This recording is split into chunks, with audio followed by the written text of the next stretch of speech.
Welcome to the How to Be a Warrior and Kick Ass in Life podcast, hosted by speaker, author, trainer, and martial arts Hall of Fame inductee, the modern day ninja, Scott Bolan. The ancient warriors knew that all of life is war. Martial arts means taking control and empowering yourself. Martial mastery means life mastery. Scott Bolan and his special guests will show you how, so you can kick ass in life and get what you want. Hello, my friends. This is Rock and Rollin' Scott Bolan here with the How to Be a Warrior and Kick Ass in Life podcast. The mission of my podcast is to help you become a warrior and kick ass in life and get what you want. Now, what is a warrior? A lot of people think of a fighter or a soldier. Well, my definition of a warrior is one who fights for their own self-mastery. And I further define fight as harnessing and directing energy, because everything is made of energy. So I define a warrior as one who harnesses and directs energy for their own self-mastery. And that applies to all areas of life. It could be a violent street altercation where someone attacks you and you harness and direct your energy and your attacker's energy to stop that attacker cold. That's just one application. So that way that attacker doesn't master you, but you remain self-mastered.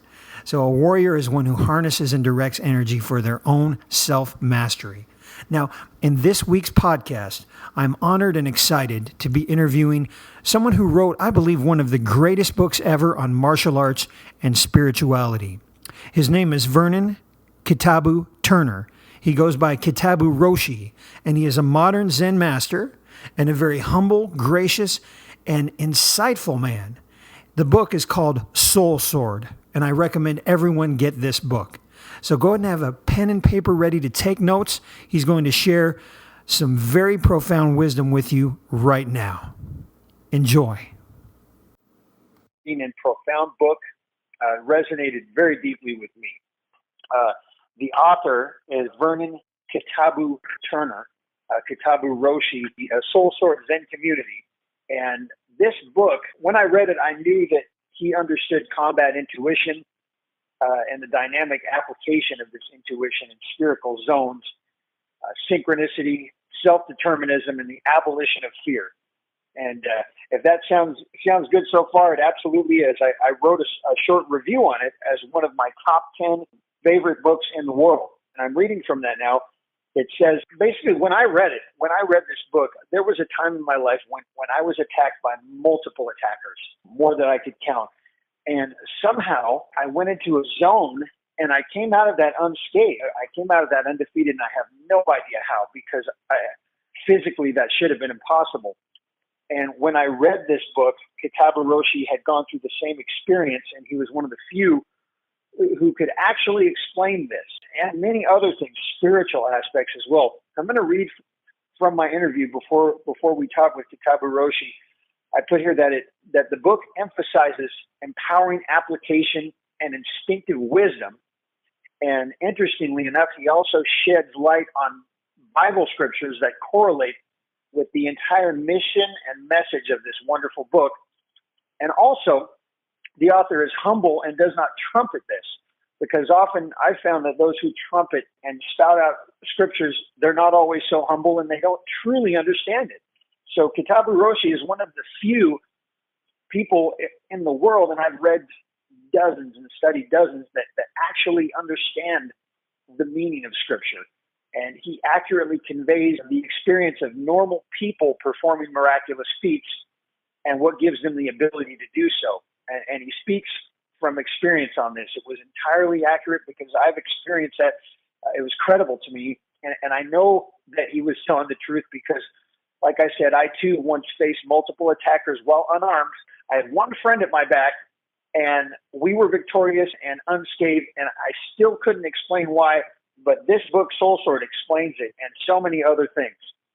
So with that introduction, it's such an honor to have you here with us, Kitabu Roshi. Thanks for joining us. Thank you, Scott. I've got Soul Sword right in front of me, and I've got underlines and highlights and a few notes in it. I've had this book for, 10, 15 years. I just love it. And can you tell me a bit about your background so people get a chance to get to know you? Well, that's a pretty broad subject, but let's see. How it began, I would think, was when I was a boy, about 9 years old. I overheard my parents talking about a story in the newspaper about the murder of Queen's housewife, Kitty Genovese. She was coming from work at 2 a.m. in the morning, and she was attacked and stabbed 27 times outside of her apartment building. And no one came to her rescue. And I was horrified by hearing that story, that a person could be in trouble and no one would come to their rescue. And I vowed that I would never be that person to ignore a cry for help. That's how it began. So my motivation was to be of service. That's how it began. And from there, whenever I heard a person cry for help, I would intervene, but I didn't know how to fight. So I would be the person that became the sacrificial lamb. I would take the place of the person being attacked. And at some point, I began to pray and ask for guidance to help me be able to overcome these bullies so that I could be of service and not be the victim. Yes. So that's how the spiritual part began to enter into that. And because I grew up in the church, with Bible study and all, I knew about David and Joshua and Gideon, who had the spiritual input, and David in Psalm 144, blessed be the Lord my strength, who teaches my fingers to fight and my hands to make war. And I believe that was possible even in that day. And so I asked for that same guidance. Yes. And that was the spiritual part. Then at some point, my father told me about police lieutenant, well, he was a sergeant then, Sergeant C. O'Neill in the Portsmouth Police Department, who taught Oriental self-defense. And he told me about him and said he was a short man and he could take down men much bigger than him. And when I was about 12 years old, I went to visit him at the police station. And he was very gracious. And he showed me some jujitsu, because in the Portsmouth Police Department, they use jujitsu to apprehend criminals. Just what they did. And he showed these demonstration on a couple of officers, and I was fascinated. So I had that information, and I went to the library and began to read up on the subject. And Sergeant Neal also told me about the samurai. So those were little elements that I had to work with to feed my consciousness and my unconscious about the possibilities, that I didn't have to be a victim because I was smaller, but there was a way. And that's where I began. Sergeant Neal encouraged me to continue my studies. Now, the odd thing about it was he was a sensei. He had students, but he never formally asked me during those days to become a student. Instead, he encouraged me privately to do my solo practice and would talk with me from time to time. And that's how our relationship began. And it lasted for a lifetime. until he died. But it changed over the years. I'll tell you more about that later. Okay, that's a very exciting and interesting background. It's almost like you were guided. You were guided by the Spirit. You wanted to be of service, and you were directed to go study with this great man and learn so much. And you mentioned the samurai. All of my life, I've been drawn to books like the Book of Five Rings, the Hagakure, the writings of Miyamoto Musashi, even from a young age. And to this day, I resonate with that very strongly. In your book, I believe you had mentioned you had been faced with multiple attackers. Is that correct, Kitabu Roshi? Yes, it's true. Yes. Do you want to share that experience? Well, for me, when such a thing started to happen, there was like a flow that took place within me. And yes, it took over. Like it was unconscious. My body moved, but I wasn't moving it. So that my hands went where they had to go. My feet went where they had to go. And I experienced the ebb and flow of the power moving the people and tossing them and everything until it was over with. It's the unconscious took over. With in Japanese they would call Mushin, no sin. The art of no mind, when your conscious mind is not engaged. And that's what I began to take my focus on, is that I did not want to focus on what I knew.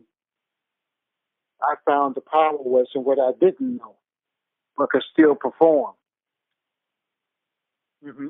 So meditation became a good part of my training. Stillness. Yes. Yes. Yeah, Mushin, mind, no mind, and a flow. The way you describe it is liberating so that someone can actually understand it. In your book here, your first chapter, Suki, Push Button Fear, you talked about the tailor samurai and how he focused on each task with a singleness of mind. And then in another part, when you describe the story of the tailor, and I have this underlined, it says, he saw no fear of death in you.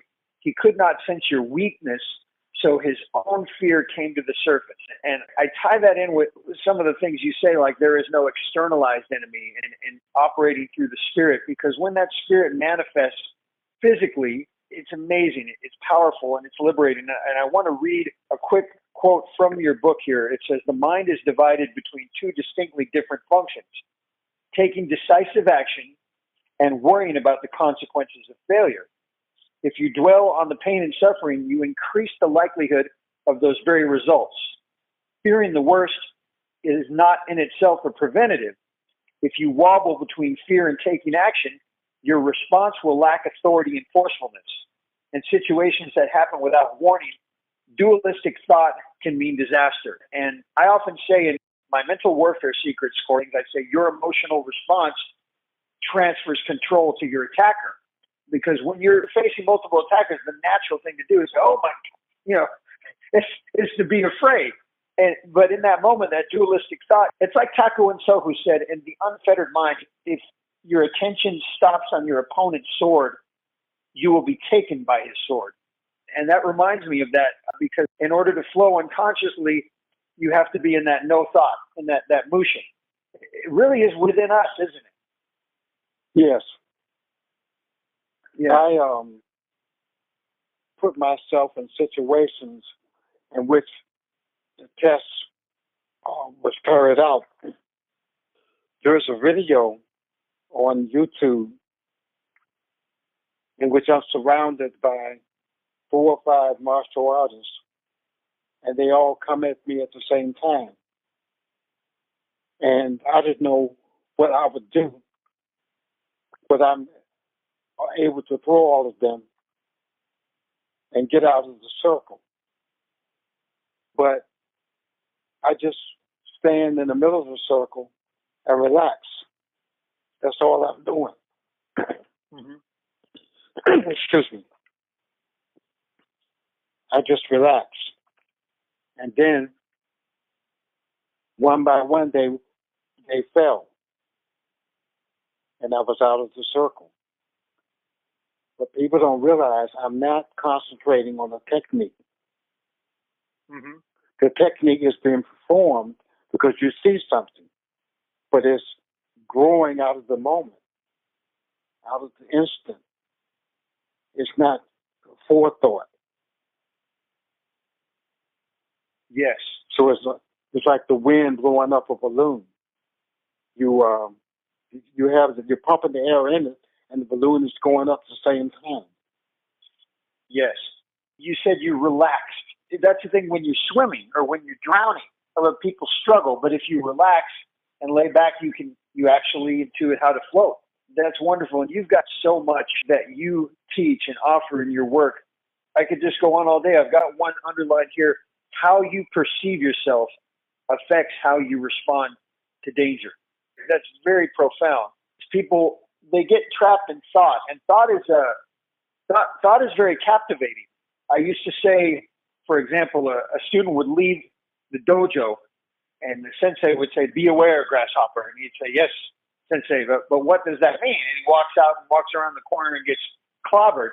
I used to say that awareness means actually turning off thought. The moment you step out that door, you quiet the mind, and then you don't miss it, because a busy mind will miss the red light, it'll miss the warning, and it'll also miss the green light, it'll miss the opportunity. And so having that quiet and still mind liberates you and increases your awareness and your ability. You say here, in A Mind Like Water, you say, Zen is that activity which flows unimpeded and without mediation from the unconscious. It is action directed by instinctive wisdom rather than by ego or intellectual control. And I think that is a perfect explanation of Zen. Could you elaborate a little bit on Zen? For a lot of people hear that word and they don't know what it means. You know, it almost becomes like a cliche, like the Zen of something, understanding the root meaning of that.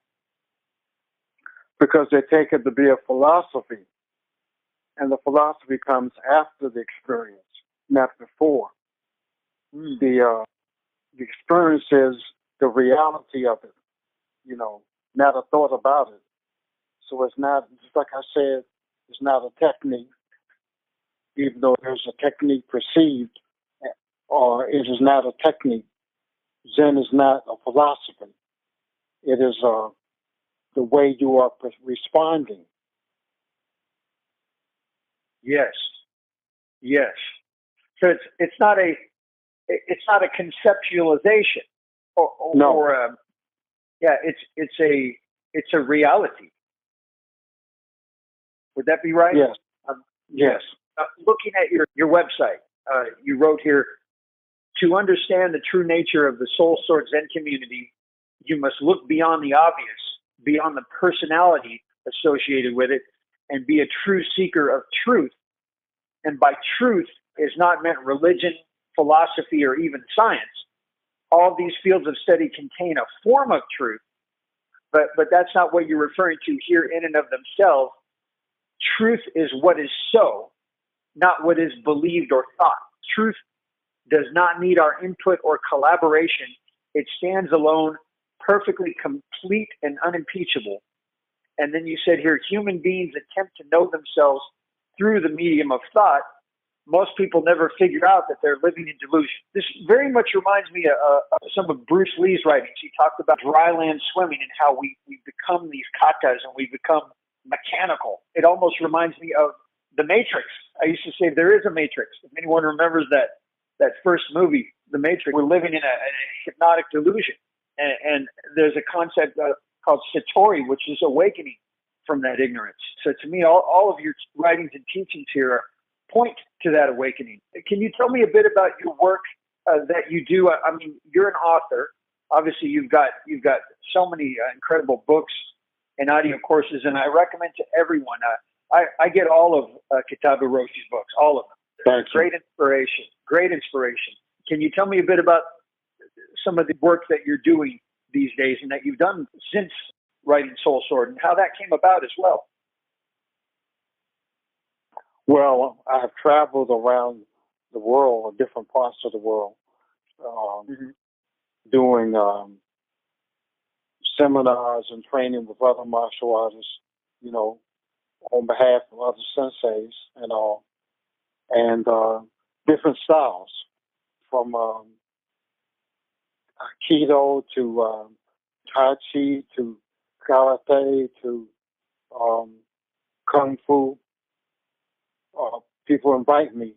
And what I found is the spiritual aspect is adaptable to every style. That's the thing. Yes. It is not a style in itself. It's like water again.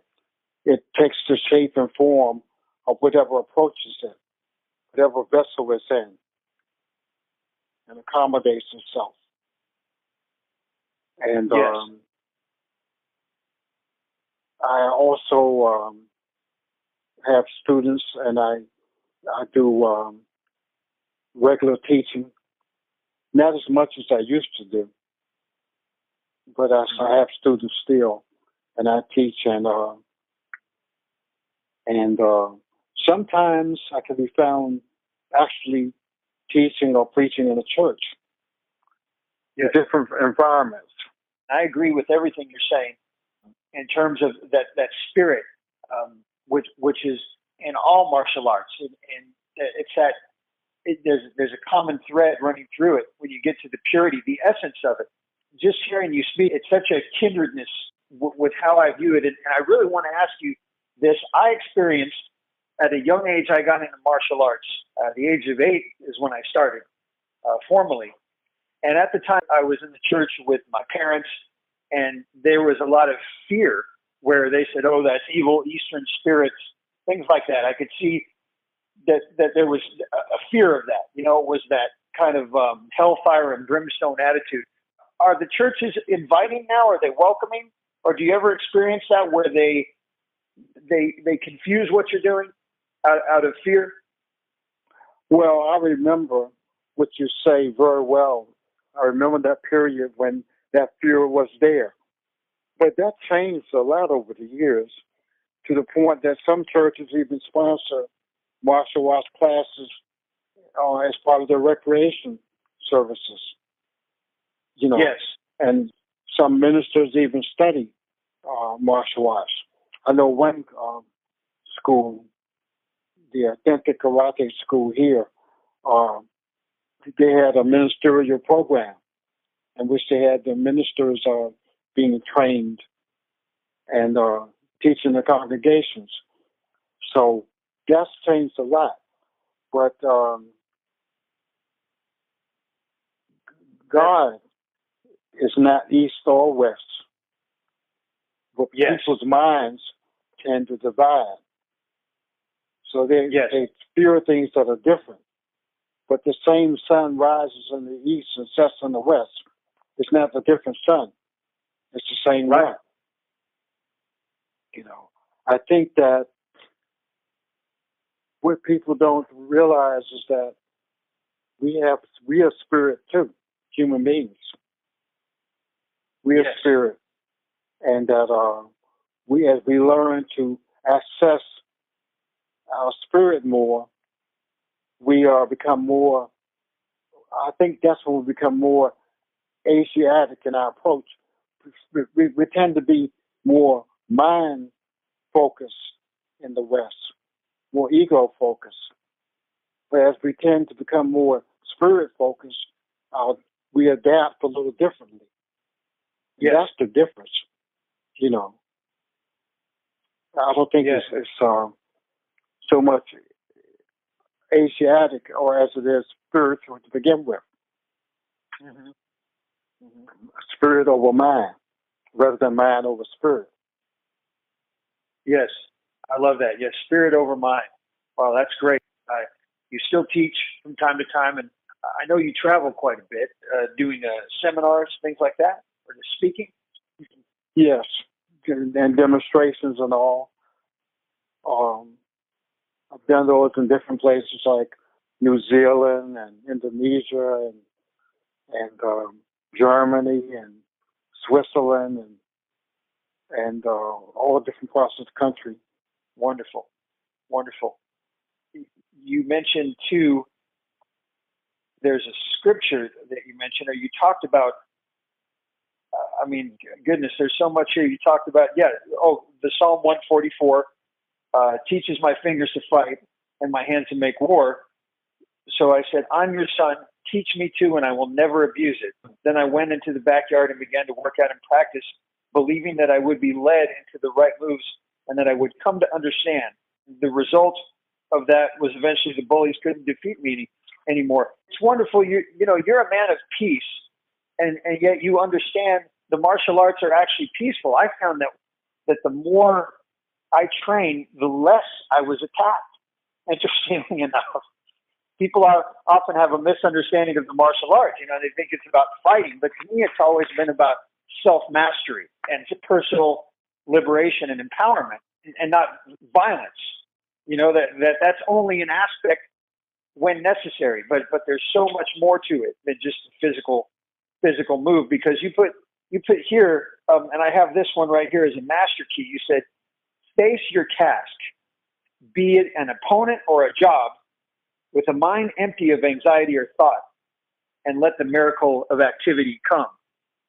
So this is in all things, because a lot of times we face mountains in our lives that aren't physical attackers. Matter of fact, many of us will never be attacked physically. And yet every day we have challenges in life that we can use this to overcome, to be victorious. And yes. Could you tell us a bit more about Zen and how to use this to to find inner peace and overcome our problems? Or I should say challenges. I don't like to say I have a problem. I like to say I have a challenge. Well, it is a matter, like I said before, it's a matter of being still. The matter settles itself. You can't consciously apply it to make something happen. You have to allow it to dissolve itself through your practice of stillness or tranquility. And it's solved in the unconscious.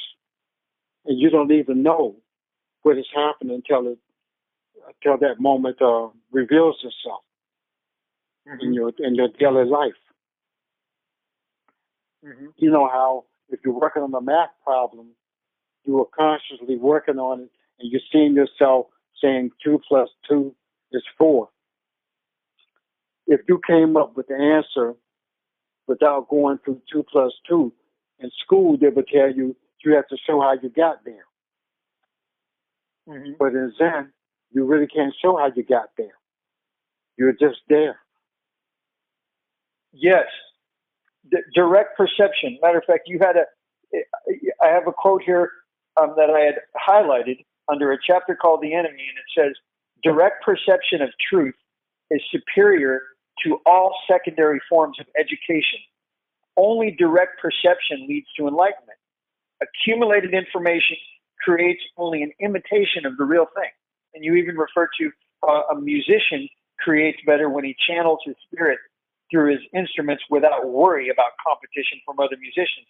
Enlightenment or a warrior is at his greatest when he channels his spirit through his body without concern for the antics of the enemy, because the spirit acts independently of external phenomena. The spiritual warrior has only to trust himself wholly to the spirit. Wow.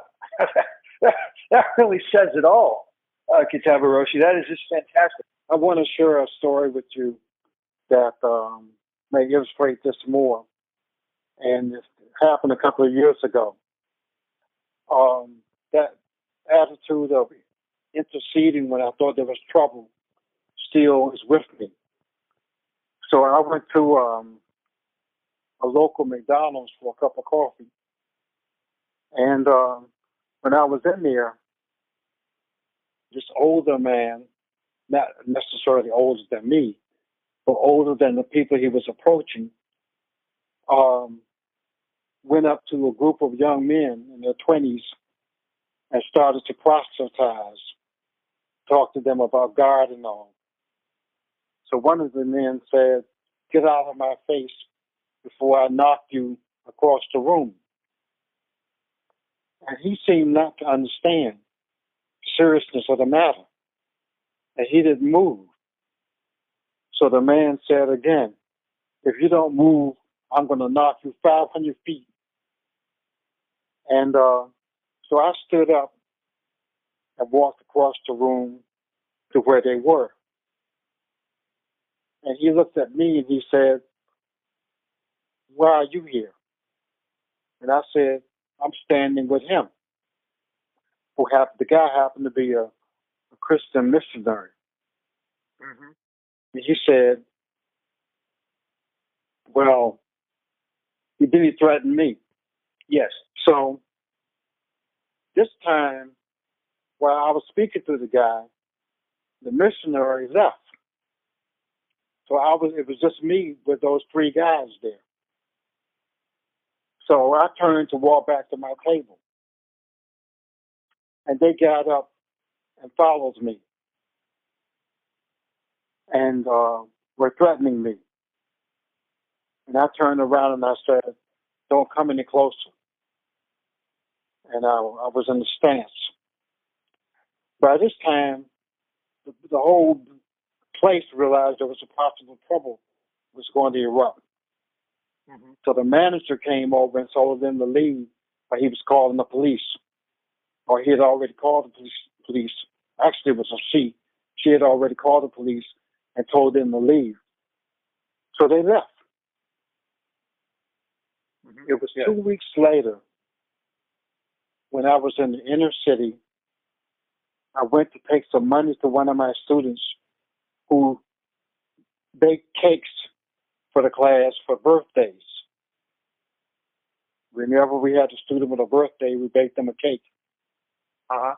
And I was over there, and I was standing outside at my car when I looked up and I realized that these same guys were coming down the street, and it was night. And they recognized me. And they said, look, there is the guy from McDonald's. Mm-hmm. So there was two other guys and another guy who was different from the other third guy. He wasn't the same one. And one of the guys, original guys, dropped the cup on the ground.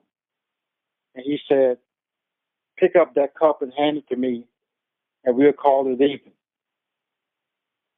And I thought to myself, he must think I'm crazy. I bent down to pick up that cup, and I know he's going to kick me in my face or something. Yeah. So I refused to pick the cup up. And I turned to go inside of my car.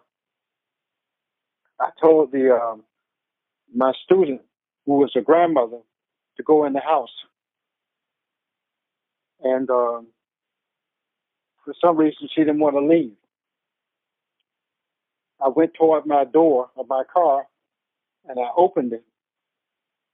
And one of the guys kicked the car door closed. And when I turned, he was throwing punches. So I began to block the punches. And then all of them came upon me at the same time. Then I said to my student, call the police. And she pulled out her cell phone and got ready to call the police. And they moved over toward her. At that moment, I went over to her and stood in front of her. And I took a strong stance and stood still. Mm-hmm. And all of a sudden, excuse me, all of a sudden, everything changed. The atmosphere changed. Yes. They froze. Nobody moved. And all of a sudden, they turned and started to run. Wow. One of them picked up a handful of dirt and threw it. This dirt, nothing else. He picked up a handful of dirt and threw it, and then he ran with the other ones. Now, what I didn't tell you was while this was going on, one of the guys had left temporarily because he said he was going home to get his gun. He lived nearby. He was going to go get his gun. He said, keep him busy while I go get my gun. And, but when I stood still, he turned around and came back to help the other ones out. Now, as far as I was concerned, nothing was happening. But something happened to them, and they became terrified. My students said, I've never seen anything like that. And I wondered, what did she see? But she said, I've never seen anything like that. And the fight was over. We called the police and reported it. And the police didn't do anything because they said, you weren't hurt. You know, your vehicle didn't have any serious damage to it. And so there's nothing we can really do. You probably wounded them. I did strike a few times when they threw their first punches. But I don't know what happened when they ran or why they ran. Now, a couple of weeks went by, and there was an article in the newspaper and a photograph. The guy who had threatened me had shot and killed another person. Wow. On the same street. Wow. And what they had said to me when they first approached me was, we're going to rob you, we're going to beat you, and then we're going to make you dead.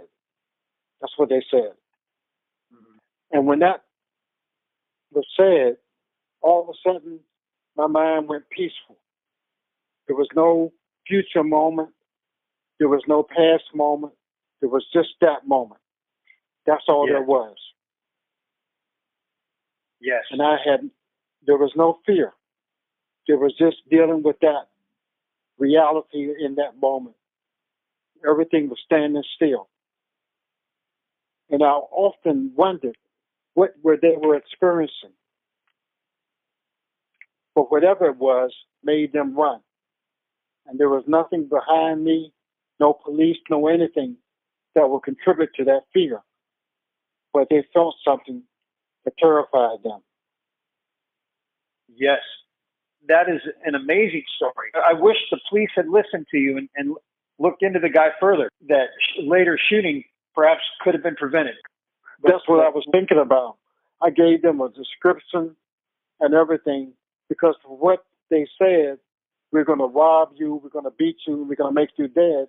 I felt like they had a pattern that they robbed people on the street.